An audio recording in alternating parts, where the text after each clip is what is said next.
Okay. Afternoon, everyone. Afternoon. Thank you. It's certainly my pleasure to introduce not one person from the University of Oxford today, but two from the University of Oxford. And that, it's a really special moment for me because I get to welcome here Sonia Clegg, who is a faculty member of the Department of Zoology at Oxford University. Can you stand up so everyone can say? She's around all afternoon as well, and so would love to chat with you. She's an evolutionary ecologist, molecular ecologist, works primarily on birds, but don't hold that against her. But today we've got Tim Coulson. Now, like myself, Sonia actually married down, and that is, we married non-Australians. My wife Amanda and Tim got the golden ticket, and that is marrying an Australian. And as such, Sonia and Tim have been here for the last 9 months approximately, another 3 or so months to go on a sabbatical. A funny time to have a sabbatical start out here, and I credit you guys for lasting through and staying in the country. But today Tim is going to tell us about some of his work. And Tim is an ecologist, evolutionary biologist. He uses lab experiments, field work, mathematical modelling to tackle some of the big questions facing us in ecology today. He works on all sorts of different species, invertebrates, mammals, birds. What I would like to do with this introduction is start off with two questions for you, Tim, to get us underway. And that is, from looking through your background, it seems to me that you're driven in because it's such a diverse range of questions and critters you work on, that you're driven by curiosity. What drives, a lot of scientists is this yearning to know more about the world around us. So I would like you to just start by talking to us about your curiosity and also how you got started in the world of zoology. So please welcome Tim to the seminar today.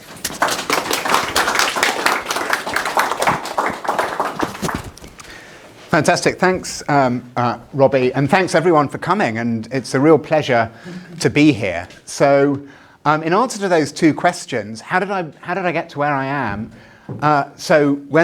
Going back many years now, when I was 17, I was finishing my A-levels and I was applying for university. And I decided I wanted to have a year break from finishing my year, what's A-levels? Year, what would that 12. Be? Year 12. I wanted a year's break. So I went home to my parents and said, I'm not going straight to university. I'm having a year off. And they said, you're not staying here. So I went off to Zimbabwe, where I actually taught in a rural school for a year. But before I left, I was offered a place to study mathematics at university, I think at Warwick. Anyway, I went to Africa, and this was 86, 87, so before the age of internet. And I remember Warwick in southeast Queensland, is it? No, it's not. It's no. Warwick in the UK. And I remember I went for a walk from the school and sat down to watch a herd of impala go past. I thought, I don't want to do mathematics, I want to do biology. So I wrote to my parents, whose heart probably sunk. They thought, well, there goes our retirement. He wants to be we're going to be supporting him forever. He wants to be a biologist. But they applied for university on my behalf in my absence. I went to York and never looked back. And in terms of what motivates me and why I work on so many systems, I do it for an entirely selfish reason. Years ago, actually again in my 20s, I got malaria and I nearly died. And after that, I thought, what do I want to do when I lie on my final deathbed? What do I want to have achieved? And I thought, I'd just like to try and understand the natural world. I'm kind of interested in it. And so I've worked on a number of systems to try and try and come up with some generality, because everything you look at, each system you work on is a little bit different. And in a way, that's probably a good introduction to the way that I'm going to give this talk, because I'm going to tell you about 3 systems that I work on where we've either lost or gained a predator from the system. And each of those is a different system, and each of what I'm going to tell you is probably a little bit anecdotal in its way. But then I'm going to try and bring the threads together from those three systems to provide some generality and explain of kind of where we're at. So without any further ado, I will go on. But I do want to start because I'm well aware that I'm in Australia, where there have been major problems with invasive carnivores, with cats and with foxes and what have you. So although I'm going to be telling a story and weaving together a narrative about why large, fierce animals are good for the planet, I'm not advocating for bringing in invasive carnivores from one location to another. I'm really talking about why we should try and preserve what we've got. We have lost a lot of big, fierce animals, and there's some there from Australia that all, I believe, went extinct about 40,000 years ago. They went extinct because another, humans with a carnivorous tendency came on the planet, coupled with climate change. So those are gone, unfortunately, but I don't want to lose any more. So I'm going to try and tell you why I think we should be thinking about preserving those that we've got. And I'm going to do it. I'm going to talk to you about three very different systems that I work on. I'm going to start by talking about Yellowstone National Park, not quite long enough, where wolves were originally driven extinct. I'll talk a little bit about that deliberately. They were then reintroduced 70 years later, and we've been studying what's been going on in detail since then. I'm also going to then talk about a freshwater system. So I'm going to talk about the streams of northern Trinidad, so down here, where we study a system of guppies and killifish and that ecosystem. And I'm going to talk what happens when we release those systems from predation. And then the third system, Rob has already introduced Sonia, is actually Sonia's system that I've been involved with a little bit. She needs to take really all the credit here, and that's on silver eyes, which have spread from the mainland over the course of many thousands and tens of thousands of years in some cases to colonize islands where predators are absent. And so I'm going to talk about those three systems. And I'm going to give you a little history of each and tell you what's happened as carnivores have been removed and in one case reintroduced. And then I'm going to try and bring together what we've learned. And the reason I'm going to focus on these three systems is the first system in Yellowstone is all about ecological change. And the reason for that is wolves were reintroduced onto the landscape after being absent for 70 years, 27 years ago now. And we haven't had enough generations to see evolutionary change or characterize evolutionary change in this population. So for Yellowstone, I'm going to focus on the ecological aspects. When we look at the Trinidadian system, I'm going to be working with short-lived fish, or talking about short-lived fish. And in that case, we've actually been able to document microevolutionary change. So what I mean by that, microevolution, is small-scale evolution, which is really driven by shuffling the standing genetic variation within the population. So taking the alleles that are there and reorganizing them and changing their frequencies over time as the fish adapt. And then the third system, Sonia's system on silver eyes, we see evolutionary change over much longer time intervals. And they're on their way probably to speciation. They're certainly at the subspecies level. And so that's macroevolution. So at the end of this, I want you to think, okay, as we change the environment by getting rid of carnivores, but also, in fact, by all sorts of changes we're doing to the ecosystem, we're not just having a short-term change on the ecology, we're also having a microevolutionary change where we're changing the standing genetic structure of the population, but we're also going to be generating a long-term evolutionary legacy. So thousands of years' time, by looking at the species on the planet, there will still be some genetic signatures of the consequences that we've driven, even if humans are no longer around.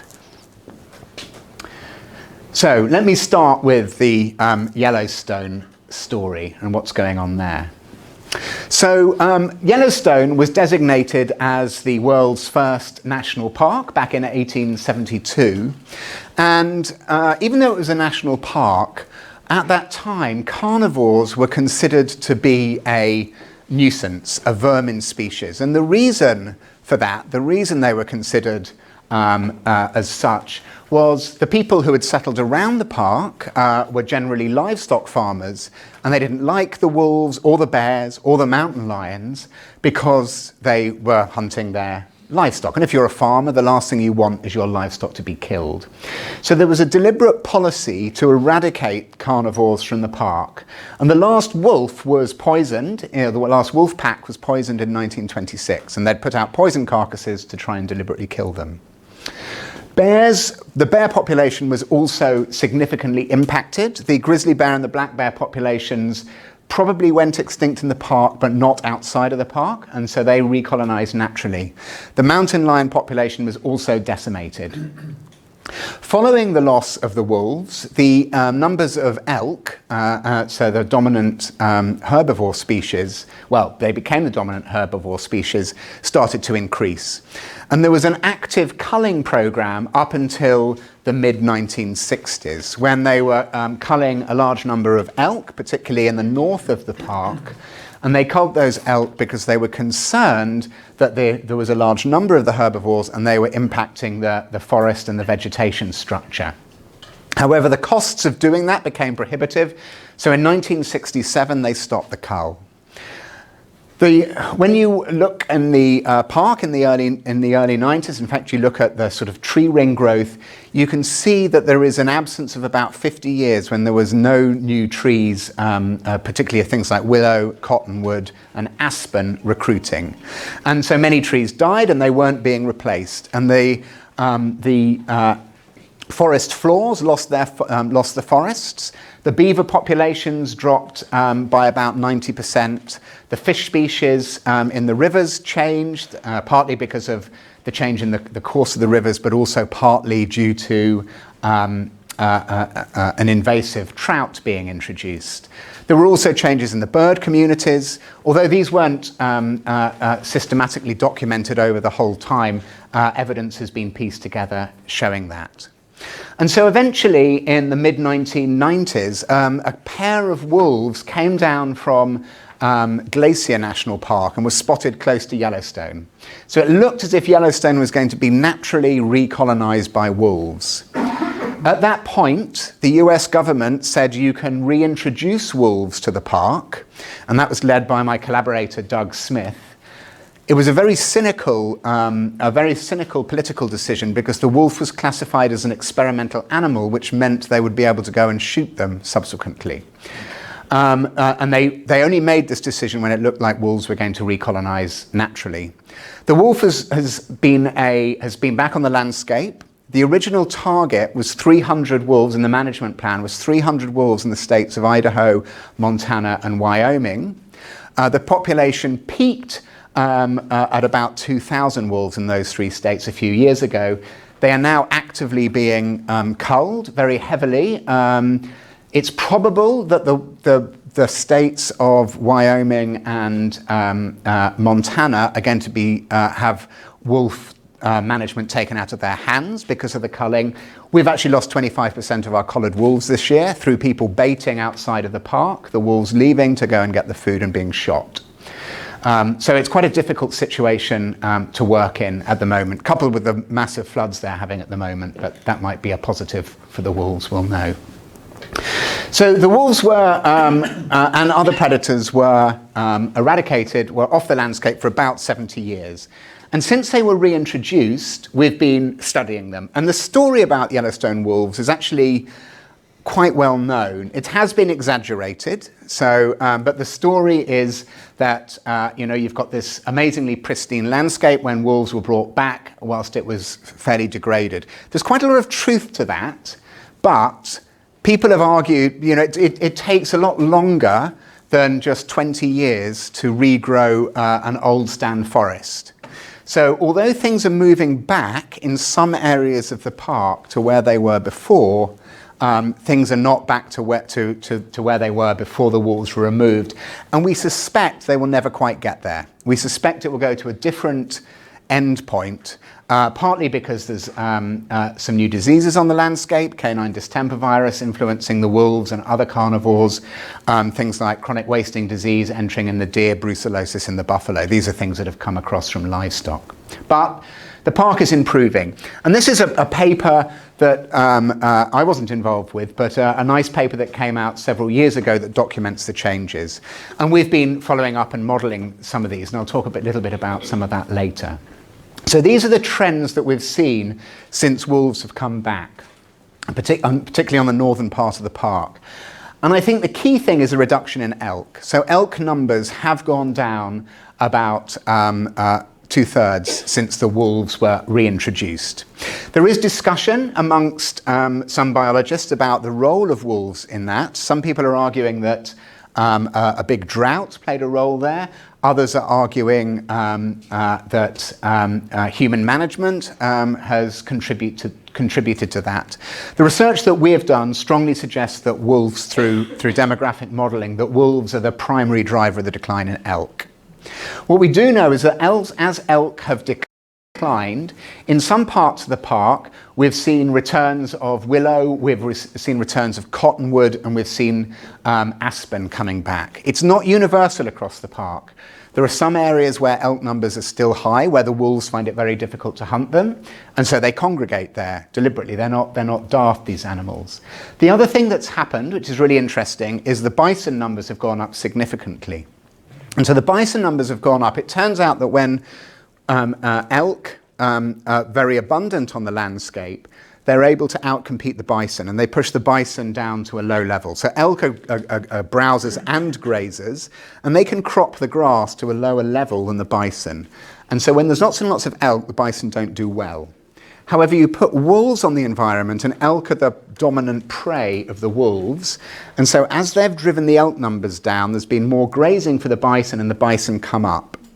Wolves can kill bison, but it's risky for them. They often get injured, and they can, and that can result in them being predated, but being injured rather. But and some of the packs have started to feed almost exclusively on bison, but it is a risky business.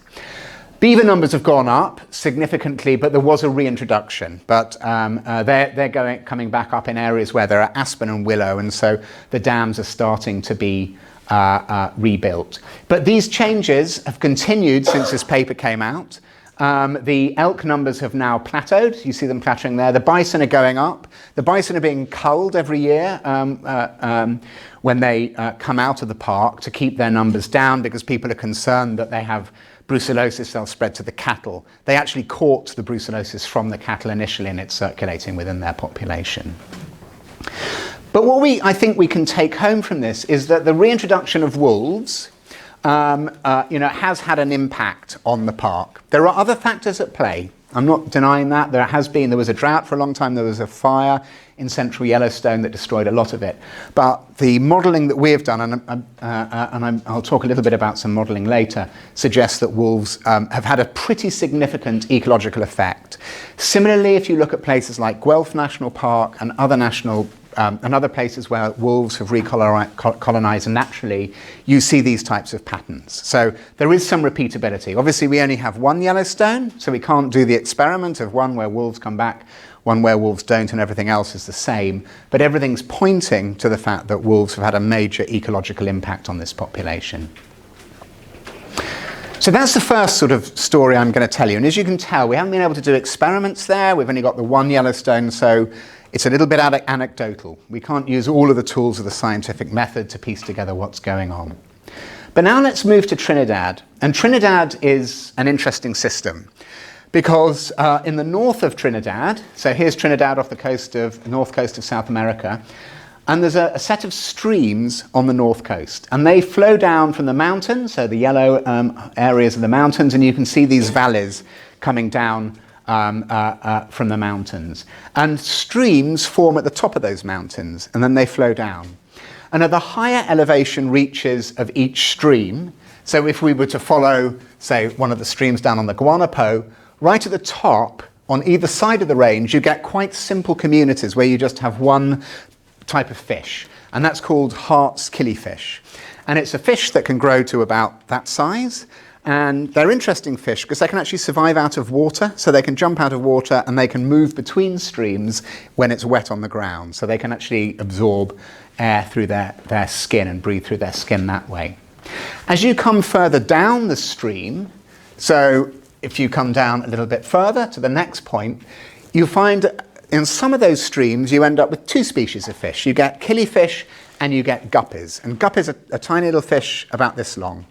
And guppies and killifish interact with one another in the fact that the guppies will eat the eggs of the killifish, and the killifish will occasionally eat the guppies. So they're what's called intragilled predators. But they also compete, particularly during the dry season, for food. So those two species interact. When you come even further down the streams, so not all streams, I should say, have this middle area. Well, they have this middle area, but guppies haven't naturally invaded all of the midpoint streams. You come further down the stream over another waterfall or two, and you get to a community that is much richer in terms of the fish. They have the guppies, they have the killifish, and they have predators. So they have things like pike cichlids and wolffish. Guppies this big, pike cichlid, a wolffish about this big, pike cichlid about this big. For a guppy swimming around, a big guppy's a gram, it would be a bit like us living on a landscape with Tyrannosaurus rex or something out there. You know, if you're a guppy living in that part of the stream, you are going to die in the jaws of a predator. That is the major cause of death. If you're living up here, guppies up here, living with killifish, they end up existing at much, much higher densities. And when they exist at those higher densities, they start eating all of the food. The guppies lower down in the streams, like most fish, they suck invertebrates out of the water column, so they've got mouths that are kind of ideal for just sucking an invertebrate in. You go above the streams, they eat all of the stream invertebrates, so the stream invertebrates are at low numbers, and they start feeding on algae and bacteria that they scrape off the rock. So their whole diet changes, and the streams look really quite different. But what's really interesting is if you look at the guppies between the low predation part of the stream at the bottom, where they live with predators, and the next bit up, where they live without predators, but just with the killifish, you see, under natural circumstances, you see significant differences. So these are guppies, adult guppies, caught from a low predation stream where they just live with the killifish. And these are adult guppies that live with predators from the lower area. And you can see there's a significant difference in size.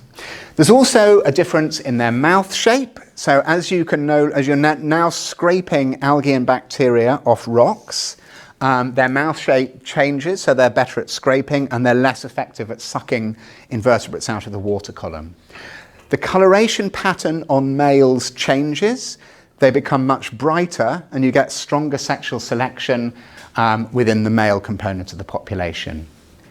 They change their metabolic rate. Their metabolic rate is much slower. They're much more sluggish when they live without predators. They're really fast when they live with predators. But they can afford to be because there's a lot of food available. So there's plenty of food, but it's dangerous to get, whilst these guys are struggling to get food. They change their life history. So a low predation guppy grows more slowly. It reproduces for the first time at an older age and a larger size. And it produces fewer larger offspring than the high predation fish. And as well as the ecological differences, these guys live at very high density. The streams are basically devoid of algae and bacteria. Well, not completely devoid, but you can see, you know, it's all scraped off the rocks. These live with predators at much lower density. The streams actually look significantly different. But the really interesting, so we see those things naturally. But on some of those streams, as I said previously, we don't have guppies in the middle bit. We just have the killifish. And so we can do experiments. And in those experiments, what we can do is we can take guppies from the low predation, from the high predation streams, so on the same stream, so we've done it from the Oripo, we've done it in the quarry, and we do it in the Guanapo, and we take the fish that we catch here, the guppies that we catch here, and we release them here. And we did that about 11 years ago, and we've been monitoring them ever since. And we go down we have teams of interns, and they go down, And every month they catch as many guppies as they can. The recapture rate is about 90%. We take them back to the lab in Trinidad and we tattoo them. So we put a little 3 elastomer dots on each fish, which allows us to tell each fish apart. And we've been doing that on 4 streams where we introduce fish from exactly the same genetic background. We've been doing that for about 12 years now. And just the other day, we've marked over our 100,000th fish. So, and what's amazing is they have done the evolutionary journey from looking like this to get to this point over the course of about 30 generations. So that's microevolutionary change. And what we think is happening is these fish are like kind of large juvenile guppies, and it looks as if, it's called pedomorphism, it looks as if they're keeping a lot of their juvenile traits into adulthood. And so the reason we think we get quite a lot of these changes, perhaps not all of them, is because they're actually keeping many of the juvenile traits a little bit longer. But one of the really interesting things I think we can see here, and summarize it in this slide, is we have a rich community. We can think of it like this. We have a rich initial state, a rich community where we've got guppies and killifish, which is the sort of second row down. You can see the guppy. And then we've got the predators at the top. We've got the stream invertebrates here, and we've got the algae and the bacteria. And these kind of pyramids are sort of, everything's at kind of at ecological and at an ecological equilibrium. It's fluctuating over time, don't get me wrong, but there's no sort of long-term temporal trends in any of these numbers. And it looks as if things are pretty close to their evolutionary optima, at least in the short term, as far as we can tell. We do the perturbation, we get rid of the fish, the predators at the top, and it puts the whole system out of whack. Not just ecologically, you get a period of guppies really increasing in numbers very quickly. They then start to plateau, but then we start to see evolution, microevolution in the guppies. We also see microevolution in the killifish. They change where they lay their eggs to escape the predation from the guppies. They live longer than the guppies. A guppy is doing well if it gets to a year. Most die between 3 and 6 months. Killifish can live for several years. But we're starting to be able to characterize evolutionary change in the killifish as they respond to the guppies. We've seen change that we don't really know about evolution in the algae and the bacteria or the stream invertebrates. Certainly the stream invertebrates can move around as adults, so we might not expect as much change. But what we do see, we know the system is out of whack evolutionary, and we see microevolutionary change until things settle down into a new state, which is predator-free, that we've got there. So that's what happens in the guppies. We see microevolutionary change as things get shuffled around. So now let's move on to Sonia's Sonia's system, the silver eyes. So you're probably all familiar with silver eyes. They're birds that you get sort of down the east coast of Australia. And what happens is they're a really good example of something called the island rule. And so the island rule is the tendency for large mammals and birds to get smaller when they arrive on islands, and that's got cut off for some reason, sorry about that. But for small animals, mammals and birds, to get bigger. Of course, it's not universal, but it's widespread. So there are some species that go the other way, but things like deer tend to get smaller. And as you can see here, this is an island silvereye from Heron Island, and this is a mainland bird. They're both adults, and they differ significantly in size. Now, the island rule is pretty widespread in mammals. It's widespread in mammals. It's widespread in birds. Less clear in reptiles. Less clear in invertebrates, and less clear in plants. There's more of a debate about whether it exists there. But one of the big differences we have to think about when we consider the island rule is, why do we see this? So what is it that's causing it? Why do small animals like mice and tiny birds tend to get larger? And why do large animals like deer and elephants tend to get smaller on islands? I should say, if you look, there's some fantastic fossils on Mediterranean islands of tiny little elephants sort of wandering around that shrunk over the course of probably about 500,000 years, evolved to become smaller. In fact, you even see evidence of the island rule in ancient hominins. It was in the news a few years ago. They found fossils of Homo florensis, which is the descendant of Homo erectus, which is one of our ancestors as well. They shrunk in much the same way that the island rule does. It's not conclusive that it's a demonstration of the island rule because they haven't found that many fossils, and some people have argued that actually it's developmental abnormalities caused through inbreeding. But it's possible that humans also show that. So why might it occur? What are the reasons that might lead to the island rule? Well, one of them is the fact that islands differ from mainland populations in the fact that they often have particularly small oceanic islands, they have a depauperate fauna. Predators are often absent. There may be differences in the pathogen community, and Sonia's got some students studying that at the moment to look to see how things like avian malaria prevalence varies across islands. But what we do see is as the birds get bigger, they don't only get bigger, they change their life histories as well. And so they tend to live for longer. They tend to be larger at sexual maturity. The birds tend to grow a little. It takes them longer to reach sexual maturity, but they reach a larger size, probably because they're resource limited. They become more aggressive, and their morphology often changes. So that's not just in birds. Sorry, this is a new talk, and I'm muddling up 2 slides here, but their morphology changes. And so this happens in numerous species. And so on the birds, I said they already increase in size. They change their reproductive output. Their whole life history slows down a little bit. They live for longer. Their rates of development change. And Sonia's got some recent evidence that they actually become significantly more aggressive to one another. And the reason for that is they're fighting over food almost certainly, particularly during some points of the year. And their beaks are really sharp, and you see them kind of really having a go at one another and flying in and attacking one another. And when occasionally there's a smaller, one of the adult mainland birds will end up on Heron Island, perhaps having been blown over in a storm, and they never have any reproductive success because they're just tiny, they don't live for very long, they get beaten up by the much bigger birds. So there's compelling evidence of that change there. So that's a macroevolutionary change. These changes, Heron Island, I think it's about 4,000 years, is that right? 4,000 years the birds have been on Heron Island, according to the genetics. In other places, they've been on oceanic islands for much longer and have reached even larger sizes. I think Lord Howe had a large silver eye, which is now extinct. But Sonia's been sort of tracing the way that they colonize and can show in over longer evolutionary time how these changes pan out as they adapt to the island. And one of the things I was interested in, having been working on Yellowstone and having worked on the guppies, is whether this is an example of macro evolutionary change. And so what I want to do is, I've told you 3 anecdotal stories.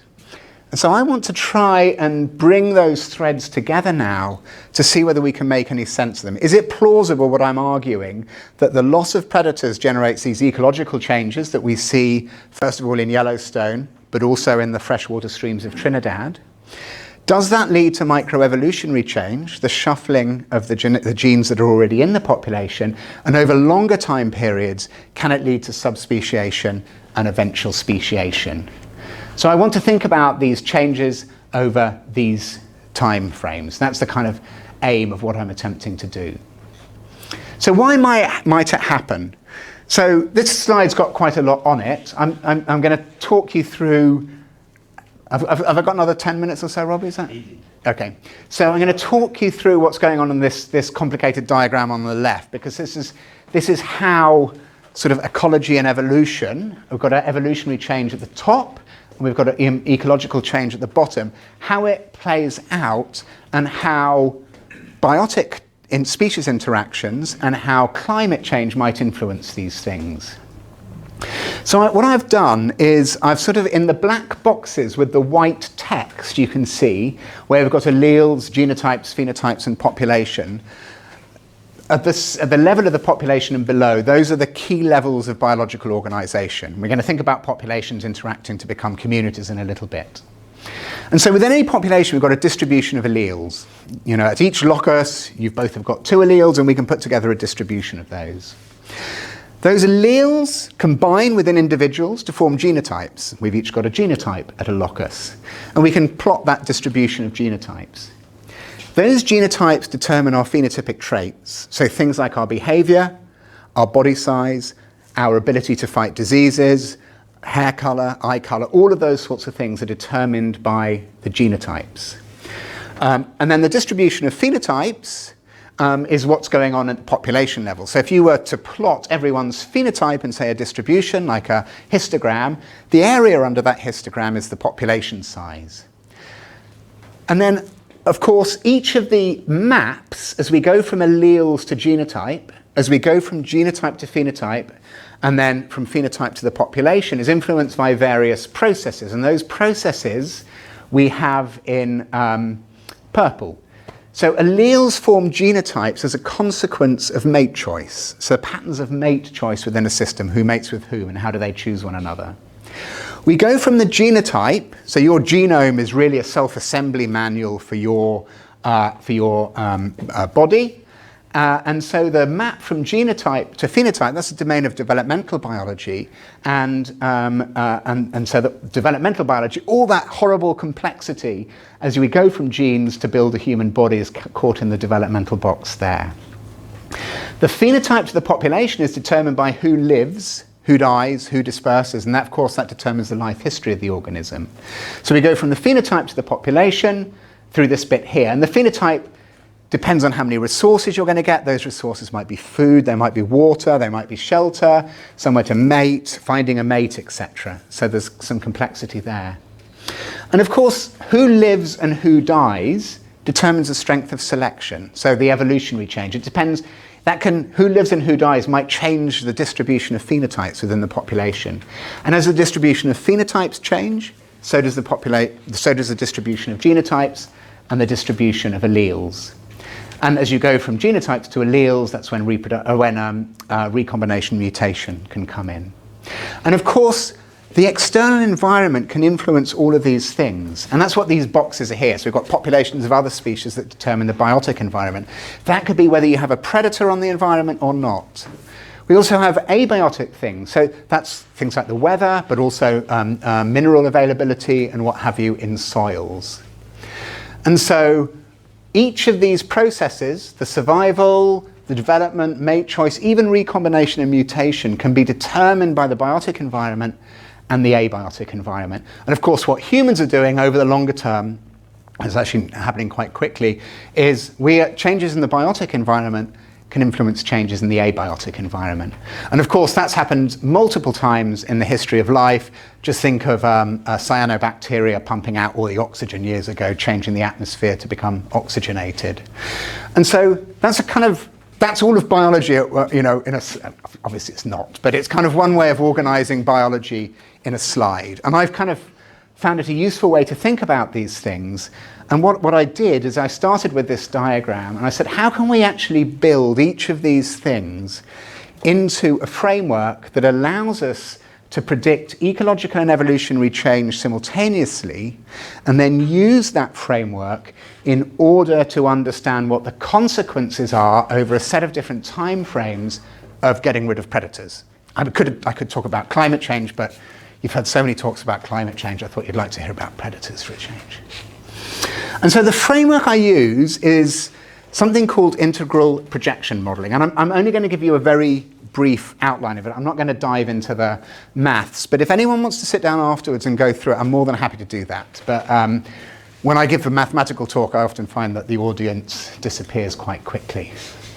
So what the model does is it takes demographic processes, so there's survival, reproduction, development, and the number of offspring you produce and the phenotypes of the offspring. And so we start with a distribution of your favorite phenotypic trait. It can be eye color, it could be body size, your ability to fight disease. We go out and we measure on every individual within the population. And we can construct a histogram or a distribution like this. I've just drawn a continuous distribution because that's what these models work with. There are then various biological processes that can change this distribution from now until the next time step. In the wolves, the time step we use is a year because they're a seasonal breeder. In the guppies, it's a month. On Sonia's silver eyes, it's a year as well. And then we say, how does survival influence the distribution? So if smaller individuals tend to die at a faster rate than larger individuals, you end up changing the shape of the distribution, and because some individuals have died, the distribution's got smaller. Individuals are then going to develop, they're going to grow, and so we might go from the blue distribution to the green distribution. So survival's removed, mortality has removed some individuals, it's shrunk the distribution, it's changed its shape a little bit, and then growth doesn't change the size of the distribution, or development doesn't change the size of the distribution because it can change where it is on the x-axis. And something very similar happens with reproduction or fertility, and then with a map between the parent phenotype and the offspring phenotype. And you can actually integrate all of those processes together, survival, development, fertility, and inheritance, to generate a new character distribution at time t+1. So the way that I see the world, we've got all of these populations, we've got all of these traits that we're interested in. So in my guppies, it's going to be things like body size, it's going to be their metabolic rate, it's going to be their behavior. In Sonia's system, it's going to be the number of offspring they have, egg size, aggression, those sorts of things. In the Yellowstone wolves, it's going to be body size. I didn't talk about it, but coat color is something that people are interested in. And so I think of that from one year to the next, I can plot a distribution of those characters. I can do it for lots of characters or just one character. And over time, that distribution is kind of getting bigger and smaller as population fluctuates. It's moving left and it's moving right. It's changing shape. And it turns out that if you think about the world in that, you can put genes in there, that we can actually unify theory across. We've been able to do it across all of these different areas of biology. So we can build models that just focus on the population dynamics. We can build models that think about life history. We can build adaptive dynamic models, which is a way of studying evolution, or if we've got particular loci in with alleles at it, we can do population genetics. We've extended it to quantitative genetics. That's where you infer what's called a breeding value, which is a bit like an allele for an individual. We've done multi-species ones, so we've looked at coexistence, we've looked at species interactions. And it turns out you can simultaneously study things like the population, life history, and quantitative genetics, and how that influences coexistence and species interactions. That's taken me about, I've said that in like 5 minutes or something. It's taken me about 20 years to work through all of that. But it's a framework that's now that's starting to catch on, I think. And so one of the reasons I like these models is we can actually parameterize them so we can go and get field data. And one thing I didn't tell you about is each of the systems that I've talked about, the guppies, the silver eyes, you saw some leg bands on a silver eye picture I put up earlier. I told you about tattooing the fish. We put satellite collars on the wolves and on the elk and on some of the bison. And so we can collect individual level data. And when you have those individual level data, you can actually do statistical analysis on them. That's what this graph here shows, is some statistical functions that we've fitted through data. This is actually from years ago from a Soy sheep population I used to work on, where we can actually ask, how does survival, as a function of body weight here, how does the number of offspring you produce as a function of body weight, so reproduction, how does development, your body size now against your body size next year, I've just fitted average lines through there, but we also analyze the residuals to make this a probability density function. And how does the offspring size given your size, what are those associations? And these lines, don't worry about them, they're just different statistical model fits there as we were looking at various different models. But I can actually analyze each of those funny distributions I showed you before, or the functions. I can analyze those from data that we can routinely collect in the field. And I can make these functions, this is just body weight, but I can put in things like population density and weather and other phenotypic traits and genotype and age and sex and whatever. So the statistical analyses I can do, I can incorporate anything I want, and then I can put those things into the modeling framework. So I could say, how does the number of predators in the population influence each of these functions? if I'm thinking about guppies or what have you, or silver eyes. Or I can even think is, how does the distribution of predator attributes, so say predator body size, how does it influence each of these in a prey population? And I can couple models together, and we've spent lots of time working out how you analyze those models to pull things together. And so it turns out that when you start thinking about that, when you're thinking about how do predators influence a system like Sonia's silver eyes, what you're really asking is, if predators are on the landscape, do I kind of go from this red and blue line to this red and blue dotted line? Or I may go the other way around. So how does having predators on the landscape influence my survival, influence my reproduction, influence my growth, and influence my distribution of body sizes? And this is just a hypothetical graph to show you what's going on. I took it from a paper we published the other way, so don't worry about this. The point is that as you change something in the environment, it could be a disease, it could be a number of predators, it could be whatever, you change the shapes of these lines. And if we understand how those lines change, can we understand the ecological and evolutionary impacts of adding or taking predators away? And this is a manuscript that's about to be revised. We've got some positive reviewer comments on it, and I just need to find some time to revise it. What we said is, I'm going to take a model, a really simple model, and I'm actually going to ask a question of this. I'm going to say, what happens when I change how quickly individuals can grow? So this top graph at the right. I'm going to keep inheritance. I'm going to say, I'm not worried about bigger individuals possibly having larger offspring, but I'm going to think about, in this case, on this graph, I think 20 different development trajectories, how quickly you grow. The reason I'm thinking about development is from the guppies, and it's kind of, the guppies motivated this. We know that when they live with predators, they grow really quickly. So they can grow very, very fast, and they reach sexual maturity quite quickly, but at a small size, whilst my longer-lived guppies take longer to reach sexual maturity. So my high predation guppies would be like that line there, where that line is where they meet sexual maturity. My low predation guppies are sort of up here. They're on that top line there. But as you change those curves, you also change their survival rates, but the survival rates may be going up and down as well. But what we were able to do is take a simple model, and we were able to ask, what is the best, under a particular environment, say whether predators there or absent, what's the best thing to do? Is it better to have a strategy like this or like this, given the fact that we're simplifying and we're kind of just saying everyone produces the same size offspring? What comes out of it?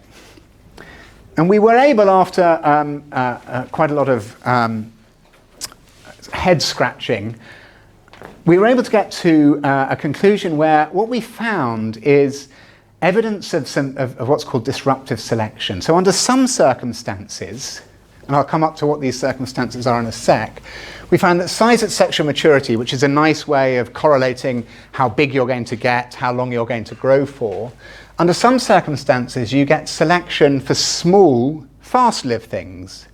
So high predation guppies, for example. Under other circumstances we can get selection for slow, large, longer-lived things like low predation guppies. Or so Sonia's birds on islands are over this end, Sonia's birds on the mainland are over here. The two different graphs are different scenarios, and it depends where competition is operating between individuals within the population, and does it influence reproduction or does it influence survival? The key point is, under both circumstances, we can get parts of of some biological circumstances where you get selection for small, fast things, and others where you get selection for slow-lived, larger things. And so what's the biological explanation for this? Well, it turns out there's a trade-off, and I think this makes good sense, and it kind of links to some existing theory. It says that you will only delay your size at reproduction. So there's always going to be a cost of delaying your size at reproduction, in the fact that mortality is going to kill off more individuals between birth and size at reproduction, because not everyone survives. So the cost of delaying it is you're going to end up losing more of your young before sexual maturity. You only do that as if there's a return, and that return comes about if you can do more reproduction because you're bigger, you've got to a bigger size and you can produce more offspring, or you can survive for longer and then you can sort of trickle out offspring over many different breeding attempts. And so the shape of those functions is what's absolutely key, and we can think about this here. So if we've got trait size against survival, if the line heads towards a flat line, you're always going, or nearly always going to see, there are a couple of examples when you're not, but you're nearly always going to see evolution for small, fast life histories. If you end up with body size, trait relationship, survival relationship going steeply up, where large individuals have quite a good survival advantage, then you can evolve things like large, slow life histories. The elevation and the slope of the functions are key. So what that means is, in order for us to understand how systems are influenced by any process, we need to understand how, or are going to change as you change a process. You need to understand how the association between your phenotypic traits of interest and survival, reproduction, development, and the distribution of offspring traits is going to vary. And so we can actually come back to this system and we can make some predictions. And so the predictions we can make is we can sort of say, well, in a low predation guppy environment, we would expect to see quite a strong association between body size and survival, or body size and reproduction. If we go to the high predation environment, we don't see that. Now that makes sense. We kind of know that's there, because if you're a little guppy and you're living with a predator, you're going to get munched. In Sonia's system, we don't actually know much about silver eyes on the mainland. She knows a lot about them on the island. So one of the things we need to do is we can build these models, and we're building them at the moment for silver eyes on the island. We can say, okay, this is what the curves look like. We think they're going to look like this on the mainland, and then go and study them on the mainland and see whether that's the case. If that's true, that's quite a nice bit of testable theory. And similar arguments about the effect of wolves on elk, how they might have changed over time. And so where we're at, I think, and I'm going to wrap up now, is that what I think is happening is we are seeing changing shapes of these functions.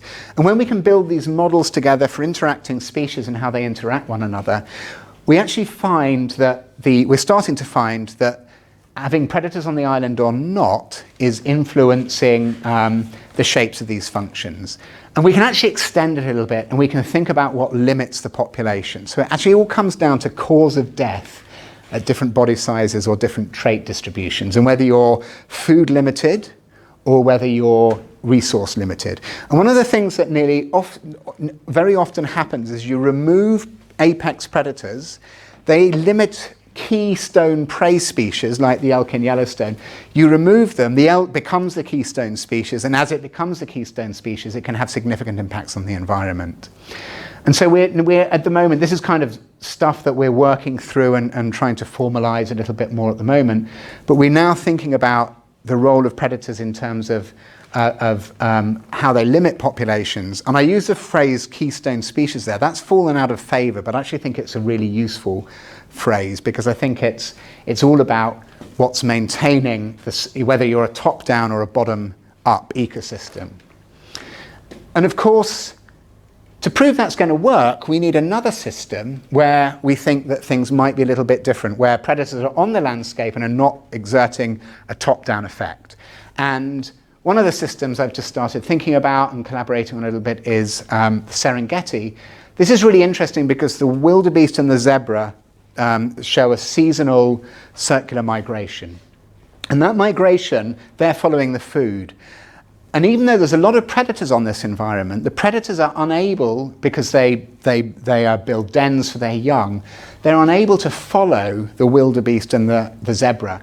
And it looks as if the Serengeti is a really interesting situation where it's driven by bottom-up processes despite there being many predators there. So I want to bring this other system in where we can actually start to have something that breaks the kind of general story that I've been trying to tell you before. That last bit was a little bit rushed. Apologies for that. But the conclusions are, I think that we do have a general framework now where we can bring together all sorts of different bits of biology from the ecological and the evolutionary side. We can link them together through demography, who survives, who reproduces, how much do they grow, the distribution of offspring sizes. And we can start, and we're starting, and we're not quite there yet, I'll acknowledge that, where I think we can tie together some of those anecdotal stories I started with into some general patterns and some general theory. And then I want to take that general theory and find a system that doesn't fit within it and go and see whether there are reasons why it might not, and I think Serengeti is one possibility. So I'm going to stop there. Funding from various people, but the key people, I'm not a very good field biologist. I love going into the field, but no one actually lets me catch any animals. But so David Resnick, Ron Bassar, and Joe Travis and myself run the Guppy Project. Doug Smith, Dan Staler, Dan McNulty, and Sarah Q. Baines have done a lot of work on the wolves. And Sonia Clegg has takes all the credit for the silver eyes.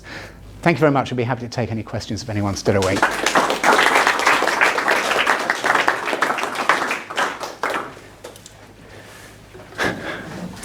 Yeah, go for it, Diana.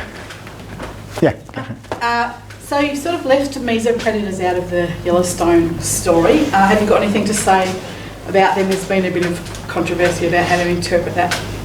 Yeah, so what happened when the wolves went extinct is things like coyote numbers in particular increased. And when the wolves came back in, they knocked the coyotes off the landscape. The coyotes struggled they're never going to take down a bison, right? There's absolutely no chance at all. And they don't do very well on elk. They tend to be eating the smaller prey. Unfortunately, the smaller prey hasn't been studied in as much detail as the bison and the elk and the wolves and the mountain lions and what have you. I mean, some of the smaller prey, it's possible that some of the deer species went down, so mule deer.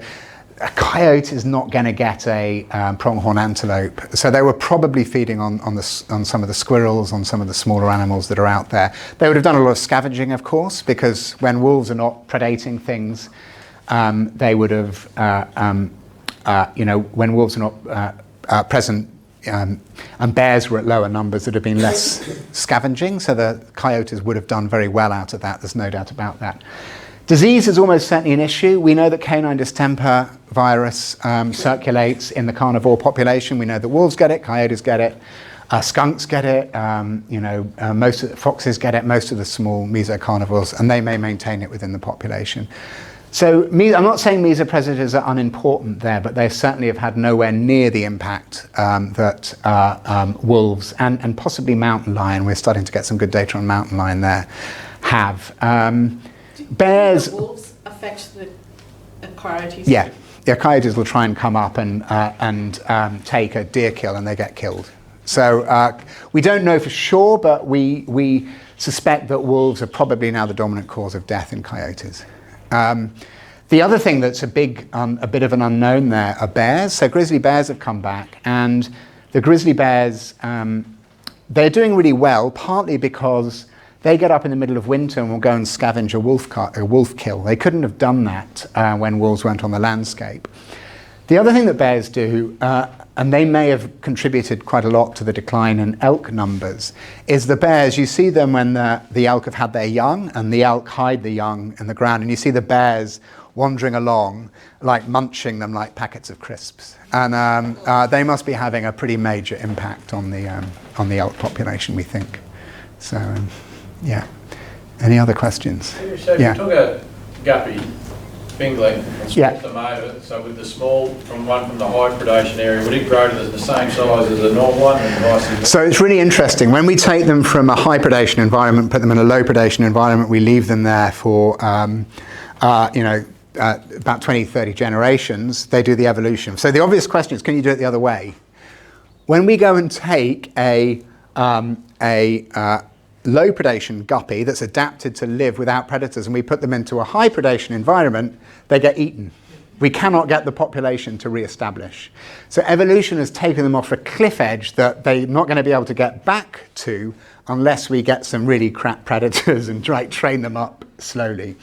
In terms of in individuals, so we do things called common garden experiments. So we take our guppies, our experimental guppies, that we've moved from a high predation environment to a low predation one, and we take them into the lab every year, and then we also go back to the source where we caught the high predation guppies, and then we keep them in the same environmental conditions, and we can show by doing that the growth rates of individuals has changed. So the developmental trajectories of individuals has evolved over time, and partly I think because metabolic rate has evolved. So the low predation guppies are always slower growing than the high predation ones, but they grow for longer and reach a larger size at sexual maturity. So does that answer the question? Yeah. Yeah. So I have two questions. Yeah. One of mine is with the silver eyes. Does their elated aggression only apply to each other, or do they are they more aggressive to other species as well? I'm going to let Sonia answer that question. So on Heron Island, they're the only little bird of its kind that's pretty pasturine. So they're only aggressive to each other because there's only seabirds and they ignore the seabirds. Sometimes we get vagrant species coming across and they'll have a go at anything, really. They're really aggressive. And if a little mainland bird comes over, I've actually seen them, they peck them in the head till they kill them. And you had a second question. Yeah, and my other question was with the reintroduction of the wolves, do they play any part in the increase of the diseases you talked about? So the wolves, when they were reintroduced, no, they were all treated by vets and they were disease-free when they came into the population. There's something called the healthy herd hypothesis, which we're working on a little bit on and off at the moment, and that is, if you've got a disease in the prey, so you've got something like brucellosis or chronic wasting disease in the elk, are wolves actually keeping the disease down? And the reason is, if you're sick, you're a sick animal, you may be more at risk of being predated than if you're a healthy animal, just because you know what it's like when you feel ill, you can't get away. I mean, I'd be buggered on a landscape with wolves anyway, but I might survive a little bit longer if I was fit and healthy rather than sick. So we're wondering whether wolves actually play a role in keeping the disease from spreading through the elk population in particular, and they may actually hold it at bay. And it's called the healthy herd hypothesis. And it's certainly true that in many carnivores, so the wolves are interesting. They tend to take young elk, ill elk or elderly elk, and they tend to take males more than females. And a healthy female elk is almost immune from elk predation. They may get taken by mountain lions a little bit more, because the mountain lions, you see them, the elk will walk up to some wolves over there, they'll walk up to them, and they basically say, come on then, come on, if you think you can, if you want to go. And you see antelope doing this with lions in Africa as well. They'll kind of almost tease them, and the wolves won't have a go. Mountain lions aren't like that. You don't know they're there, and so they're ambush predators and they jump down. But wolves are cursorial predators, so they chase their prey a long way before killing it. And the elk kind of, when they're fit and healthy, particularly the females, they know they can outrun them. So, I mean, I hate to anthropomorphize it, but you kind of see them almost, tempting them, saying, come and have a go. So it's good questions. Yeah. What do you think drove the recovery of the bears? Because if the wolves were pushing the elk numbers down, that would work against the recovery.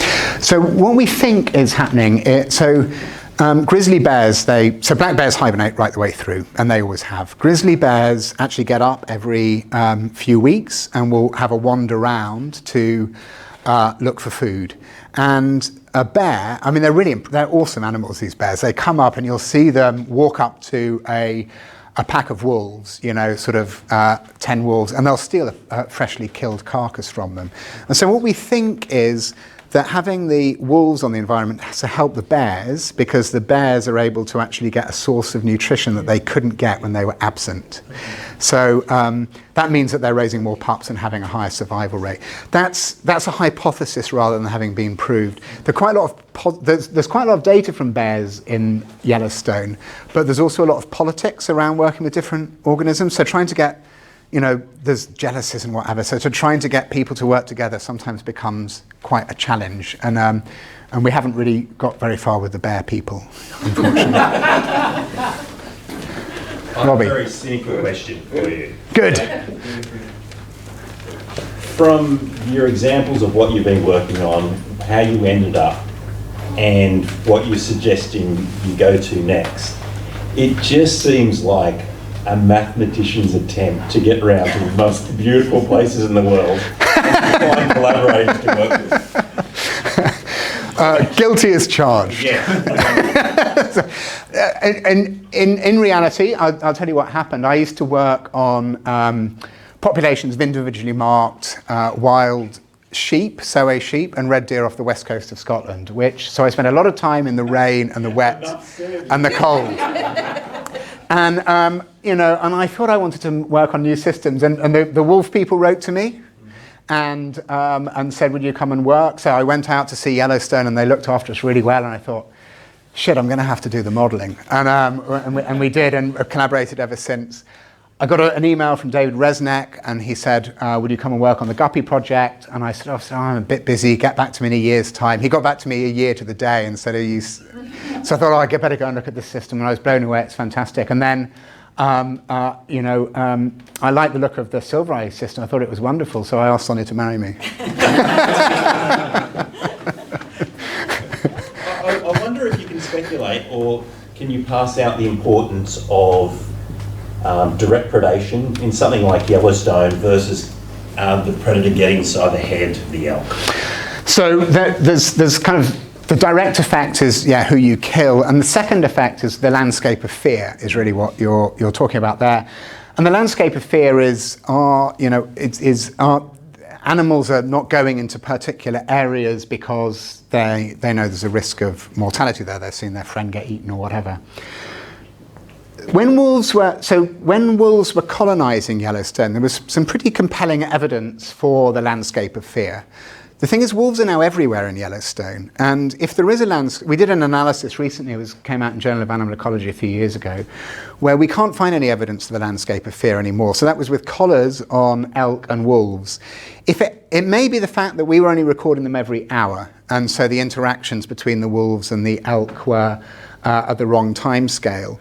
But if there is a landscape of fear, it's very short-lived, and it's highly, highly dynamic, because the wolves are everywhere and the elk are everywhere, right? So it may be different for mountain lions that need cover, and so you may avoid some areas of cover. So it may differ between ambush and cursorial predators, but there was a lot of interest in the landscape of fear. It did appear to be an issue when wolves were coming back, an important one, but it no longer appears to be a major dynamic, unless it's so dynamic, and we need to kind of study movement on a really, really kind of a detailed spatial scale and small spatial scale. But as I said before, you do see, and I kind of always intrigued by this with predators. You literally see them teasing them, some of the prey teasing them, and that's what it looks like, right? They go really close and they know they're there, and the predators know they're there, and it's almost like, how close can I go before the predators start to look interested, and then they kind of walk away again. And I mean, you see that in many places,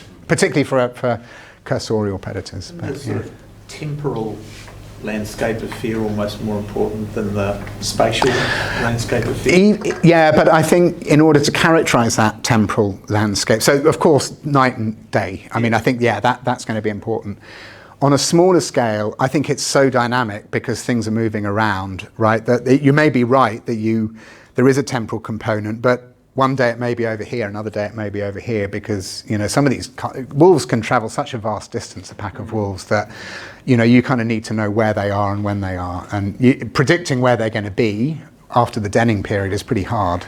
It's you look at the home ranges of the packs in Yellowstone, you have a period when they're reasonably constant, and then one pack will attack another pack, and you get a whole reorganisation of the social structure. And ditto we worked a little bit on Craig Packer's data set of lions in the Serengeti, and it's the same deal. They'll be stable for a while, and then something happens and all hell breaks loose, and we don't fully understand why. But yeah. Yeah, I remember. I think it was a talk by Joel Brown. Oh yeah.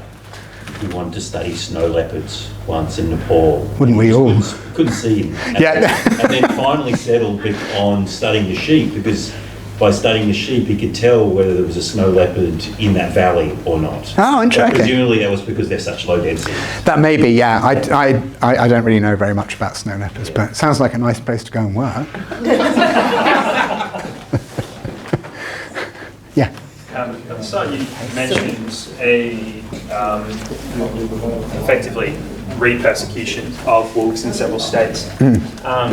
Have you seen, or has anything been noted in it effectively, in a perverse sense, acting as treatments for looking at the different influence of wolves at different densities on elk populations? It's a really good question, actually. So the question is, given the persecution of wolves across the landscape, is there sort of a natural experiment that we can do in order to look at the effects? The answer to that is possibly. Whether they're going to, what often happens is you go through these periods where one state will have a rule where you can go and they set a quota, and basically you can kill wolves until the quota is full, and if you shoot a wolf you have to report it within 24 hours. And then one state will do one thing and another state will do another thing, and then a third state will do something else. And it's always changing. So the rules are always changing, and wolves are sort of segueing on and off the state legislation, but also the federal legislation. At the moment, things are particularly bad. The governor of Montana is very anti-wolf, so he's basically opened up a free-for-all. But the feds may well come in and basically say, you guys are too irresponsible, we're taking control of them again, and then it'll go backwards and forwards. What's really interesting is you go to Montana or Wyoming or Idaho, and you meet someone, or you're talking to someone and say, you know, what do you think of the wolves? You never meet anyone who says, I don't have an opinion. That doesn't happen. It's either I love them and I want them here, or it's I hate them. And it's interesting how it breaks down. So when the wolves were reintroduced into Yellowstone, they introduced 41 wolves. And for the first few years, and I just haven't seen any more updated analysis, each wolf was bringing $1 million into the region a year, and that's quite a big deal. So if you work in the tourist industry, you want the wolves there. But if you're a farmer outside, you don't want the wolves there. Or if you're a hunter, and the hunters are actually the really loud lobby, they now have to get out of a car to shoot an elk. You know, they can't just take their handgun and fire it out the window. They actually have to get out and walk. And they're a really powerful lobby. But then when the pro-wolf people kind of get the upper hand, I mean, it's such a complex social dynamic, and there's loads of NGOs working there who are, you know, trying to support the wolves. It's actually my collaborator Doug, who runs the project. I mean, there's sometimes we've been going out in the garden in the little town on the edge of the park, and he'll sort of say, well, we're going to go into this bar, but there may be a load of anti-wolf people here, in which case they're just going to want to come and have a go at me, so we're just going to go and leave and go to the other bar in town. So and in fact, his wife said eventually to him, we've got to get out of this town, so they moved to Bozeman. It's it's kind of vicious, but yeah. Brumbies in Kosciuszko. Sorry? Brumby politics in Kosciuszko. Yeah. Can't actually be a ranger down there. Oh wow, is that right? Yeah. I didn't know that. Well, Tim, thank you very much. Sorry, we have to. No, I need to get back to work. So, but the last question, to be what you're doing, do you need to be a good biologist or a good mathematician? What makes a mathematician a biologist, or a biologist a mathematician? So when I'm talking to biologists, I tell them I'm a mathematician. When I'm talking to mathematicians, I tell them I'm a biologist, and I just hope the two never meet. I'm sitting there going, geez, I wish I did better at maths. But anyway, everyone, vote of applause and a round of thanks to Tim. Thank you. Thanks very much. And of course, everyone, stay tuned, obviously, for our next lunch and learn, which will be coming up soon, hopefully. So, thank you very much. I think I'm around all afternoon, so if anyone and wants... also Sonia as well, if you would like to talk. So thanks, everyone, and please enjoy. Thank you.